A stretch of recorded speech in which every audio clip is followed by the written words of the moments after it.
ইকরা কিতাব আল্লাহ, জেনে নিন কোরআন শেখার সহজ উপায়। আসসালামু আলাইকুম রহমতুল্লাহি ওয়া বারাকাতুহু। প্যানভিশন টিভির অনন্য আয়োজন কোরআন শেখার সহজ উপায়। এই বরকতময় প্রোগ্রামে বাংলাদেশ সহ তামাম বিশ্বে লক্ষ লক্ষ ভিউয়ার্স এবং কোরআন শিক্ষার এই বরকতময় প্রোগ্রামে যারা উপভোগ করছেন, যে যেখানে আছেন, সকলের প্রতি আন্তরিক মোবারকবাদ এবং সকলের সুস্বাস্থ্য, দুনিয়া এবং আখেরাত জীবনের কল্যাণ কামনা করে শুরু করছি। যারা ইতিমধ্যে দ্বিতীয় পর্বের পরীক্ষা দিয়ে ফেলেছেন, আর আমরা চেষ্টা করছি অনলাইনে আপনাদের প্রশ্নপত্রগুলো মূল্যায়ন করার জন্য ব্যবস্থা করা। আশা করছি আমাদের সাথেই থাকবেন, প্যানভিশনের সাথে থাকবেন, কোরআনের সাথে থাকবেন। বন্ধুগণ, আর কোনো কথা না বাড়িয়ে আল্লাহর উপরে ভরসা করে আজকে আমরা কোরআনুল হাকিম পড়ার এমন একটি জায়গায় আমি যাচ্ছি। গোটা প্রোগ্রামকে যদি আমরা একটা বডি ধরি কোরআন শিক্ষার এই আয়োজনে, তাহলে আজকে যেই জায়গাটি নিয়ে কথা বলবো এটা হচ্ছে হার্ট। আমরা একটু প্রথমে ধারণা নিয়ে নিই। আমরা একেবারে প্রথম দিকে বলেছিলাম 4টি বিষয়ের জ্ঞান থাকলে কোরআনুল হাকিম পড়া যায়। তার মধ্যে যে হারাকাত মানে হচ্ছে জের জবর পেশ। এই হারাকাত দেয়ার সাথে সাথে কিংবা তানভিন দেয়ার সাথে সাথে অথবা জজম অথবা তাসদিদ আসার সাথে সাথে প্রত্যেকটা আরবি হরফ তখন তার একককে নিয়ে চিন্তা করতে হবে, পুরো হরফটা না। যেমন আলিফ, আলিফের উপরে জবর দিলে আ হয়, জের দিলে ই হয়, পেশ দিলে উ হয়, বায়ের উপর জবর দিলে বা হয়। এটা আমরা অ্যাভেলেবল শুনেছি এবং এভাবেই আমরা পড়তে অভ্যস্ত হয়েছি। কিন্তু ওই জায়গাটিতে আমি কাজ করে দেখেছি যে বায়ের উপর জবর দিলে আর বা হয় কি করে? আগেই তো বা আছে। তায়ের উপর জবর দেওয়ার পরে তা হবে কেন? তা তো আগেই বলা আছে, মানে তা আবার জবর দিয়েও তা, তাহলে কেমন হয়ে গেল? এরপরে মিম, মিমের উপর জবর দিলে তো মিমা হওয়ার কথা ছিল, মিমা, জবর দিলে মা হয় যেহেতু, তাহলে মিম কেন? মিমের নিচে জের দিলে মি মি হওয়ার কথা, কিন্তু সেখানে আমরা শুধু মি বলি। কারণটা কি? এখানে স্বাভাবিকভাবে একজন শিক্ষার্থী কনফিউজড হয়। ওই জায়গাটিতে আমি কাজ করেছি। একবার সোজা চলে যাচ্ছি মূল অংশটায়। প্রথমে আমি থিওরিটা বলে নিই। সেটা হচ্ছে আমরা বাংলা উচ্চারণ যখন লিখব আরবি হরফের, যেমন আলিফ, সরেয়া, লয় রস্যিকার, ফ, আলিফ, এটা আপনারা লিখে লিখে এ পর্যন্ত চলে এসেছেন বাংলা উচ্চারণে। আমিও বারবার দেখানোর জন্য চেষ্টা করেছি। বা, তা, সা, হা, জিম, খ, দাল, জাল, র, ঝা, এমনি করে করে যতগুলো হরফ আমরা আরবি উচ্চারণ সহ দেখেছি।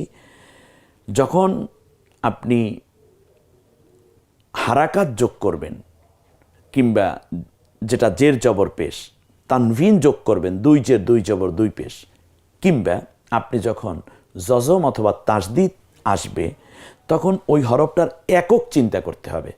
একক বাংলায় লিখতে গিয়ে, উচ্চারণটা লিখতে গিয়ে প্রথম যেই বর্ণটা আসবে বাংলা, ওটাই হলো ওই আরবি হরফের একক। তাহলে এই সূত্র অনুযায়ী আমরা একটু দেখি। যেমন আলিফ, সরেয়া, লয় রস্যিকার, ফ। আমরা একটু স্ক্রিনে চলে যাচ্ছি এবার। আলিফ, আলিফ বাংলায় আমরা লিখলাম সরেয়া, লয় রস্যিকার, ফ, আলিফ।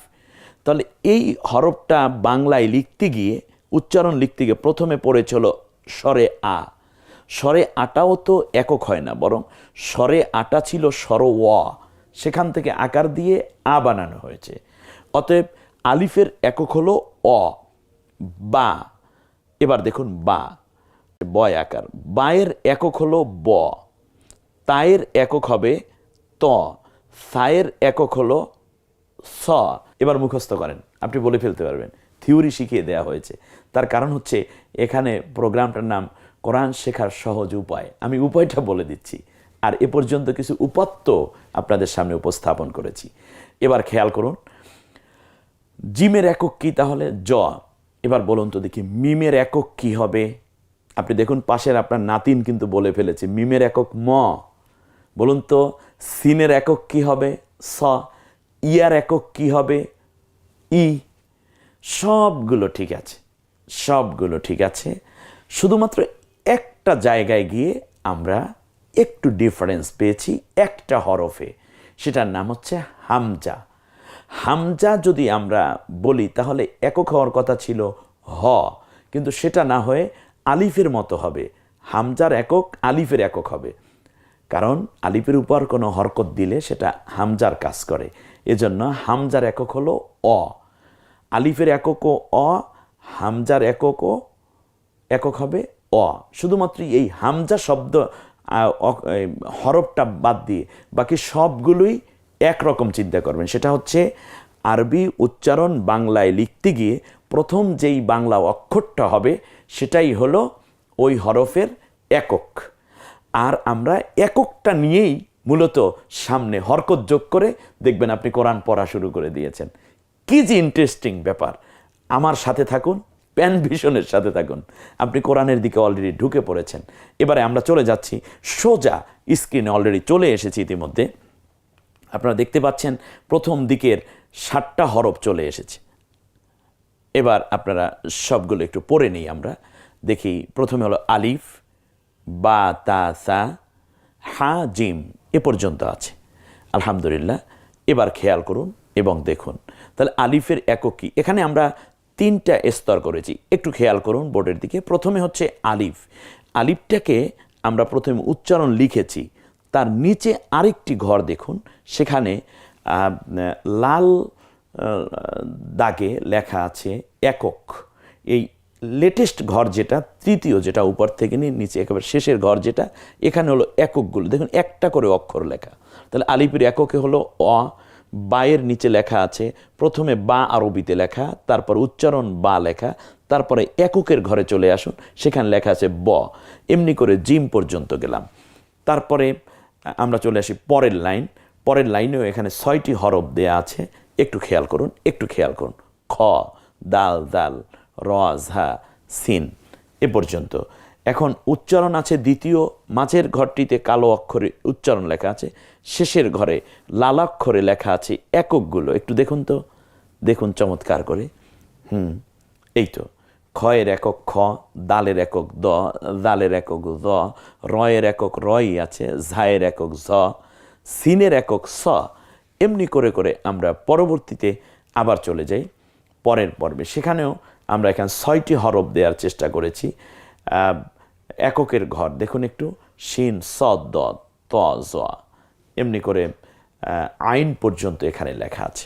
একটু দেখুন, খুব চমৎকার এককের ঘরটা দেখুন। এবং ইতিমধ্যে আমি যে থিওরি দিয়েছি আপনাদেরকে, সে আলোকেই ওটা গঠন করা হয়েছে। কি যে মজার একটা ভাষা বাংলা ভাষা! আরবি উচ্চারণগুলো বাংলার সাথে কম্বিনেশন করে নিলে কোনোই অসুবিধা হয় না। শুধুমাত্র মাখরাজের বিষয়টাকে একটু জানিয়ে দিতে হয় একজন শিক্ষার্থীকে, একজন কোরআন পিপাসুকে, তাহলেই উচ্চারণটা সঠিক হয়ে যায়। আমি সেই কাজটুকু করেছি এবং সেটাই উপস্থাপন করার চেষ্টা করছি। আল্লাহ আমাদের কোরআন শিক্ষার রাস্তাটা সহজ করে দিয়েছেন আমি মনে করছি। আইন পর্যন্ত গিয়ে আমরা যদি এখানে মাখরাজগুলো নিয়ে আরেকটু পরেই আমি কথা বলবো। শিন, সদ, দ, ত, জ, আইন, আইন, আমরা উচ্চারণগুলো সুন্দর করে নেব। এখন আইনের একক অন্ত্যেস্তীয়, তার কারণ স্বাভাবিক হামজাটা গলায় ছেড়ে দিয়ে ওই চিন্তা করে আমি আইনের একক ওয়া করেছি অন্ত্যেস্তীয় দিয়ে, যাতে করে মাখরাজের ক্ষেত্রে আমরা ভালো কেয়ারফুল হতে পারি। সেই জন্য পরের লাইনটিতে আমরা চলে যাই। এটা খুব মামুলি ব্যাপার, আপনারা ইতিমধ্যে বুঝে ফেলেন, যেহেতু থিওরি পেয়ে গেছেন। অতএব অঙ্ক করা যেমন সহজ হয়ে যায় থিওরি জানা থাকলে, ঠিক তেমনই আপনারা পরের লাইনে দেখতে পাচ্ছেন আরও 6টি হরফ চলে এসেছে। এই 6টি হরফ একটু খেয়াল করুন, এককগুলো চিনেন কিনা। এখানে আছে গয়েন, ফা, কফ, কাফ, লাম, মিম। মাশাআল্লাহ, আশা করছি আপনারা প্রত্যেকটা হরফের একক চিনে ফেলতে পারছেন। এই এককের পরেই আমরা চলে যাব আমাদের মূল জায়গাটিতে। এরপর শেষে 4টা হরফ এখানে রয়েছে, নুন, ওয়াও, হা, হামজা, নুন, ওয়াও, হা, হামজা। একটু খেয়াল করুন, ব্যাস। এরপর হলো ইয়া, গোলতা, ইয়া। এগুলোর একক কী তা তো আগেই জানা গেছে। এমনি করে হরফের এককগুলো আপনি শিখে ফেলেছেন। তো থিওরি অনুযায়ী আমরা পরবর্তী পর্বে যদি যাই, তাহলে এইবার কিন্তু আপনার টেস্ট শুরু হয়ে গেছে। আপনি এ পর্যন্ত যা পড়েছেন তা ঠিক বুঝেছেন কিনা, সেই পড়াটুকু ওস্তাদজি এখন আপনার থেকে আদায় করে নিচ্ছে। আপনি প্রস্তুত? আলহামদুলিল্লাহ। হয়ে যাক সব হৃদয়গুলো এক, কারণ তাওহীদ হৃদয়গুলোকে এক করে দেয়। আল্লাহর কাছে আবার দোয়া করছি, আমাদের এক করে দাও, ন্যাক করে দাও, ওগো দয়াময়। আল্লাহ তাআলা কবুল করুন। এবার এখানে কিছু হরফ দেয়া আছে। আপনার বাম পাশে দেখুন, বাম পাশে কিছু হরফ দেয়া আছে বক্সে, ডান পাশে দেয়া আছে মুক্ত একক শব্দ, মানে বাংলাগুলো দেয়া আছে। এখন কোনটার সাথে কোনটা মিলবে দেখেন তো পারেন কিনা। মাশাআল্লাহ। প্রথমে হা, শিন, ত, ওয়াও এটা দেয়া আছে। আপনার কাজ হচ্ছে শিনের একক ছিল স, একটু আমরা এভাবে দেখি, এই তো চমৎকার মিলে গেল অলরেডি। হায়ের একক হ, তয়ের একক কি ত। তারপরে আবার স্ক্রিনে দেখুন আবার চলে এসছে 4টা হরফ, কাফ, লাম, তা, নুন। এবার কাফের একক কি হবে একটু খেয়াল করুন, চলে যাচ্ছে। নয়ের একক কি হবে, একটু নয়ের একক নুন বা নুনের একক ন, আবার তায়ের একক ত। এমনি করে করে আমরা এরপরে কাফ, এরপর লাম, মাশাআল্লাহ। এরপর চলে যাই আলিফ, আলিফের একক কি অ, মিমের একক ম, এরপর বায়ের একক ব, দালের একক দ। আপনারা দেখতে পাচ্ছেন স্ক্রিনে। এরপরেই স্ক্রিনে আবার চলে এসেছে 4টা হরফ, একটু খেয়াল করুন। সিন, দাল, ঝা, দদ, সদ, একটু খেয়াল করেন, সদ একটু খেয়াল করেন। এরপরে আরও 4টি হরফ রয়েছে, সা, জিম, র, খ, একটু খেয়াল করুন।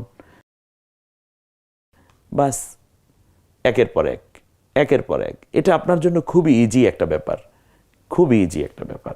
আলহামদুলিল্লাহ, এখানে 4টা হরফ চলে গেল। তারপরে 4টা হরফ অন্ত্যেষ্টিয়, এটা হলো আইন, গলায় চাপ দিয়ে উচ্চারণ করতে হয়, গলার মাঝখানে আইন।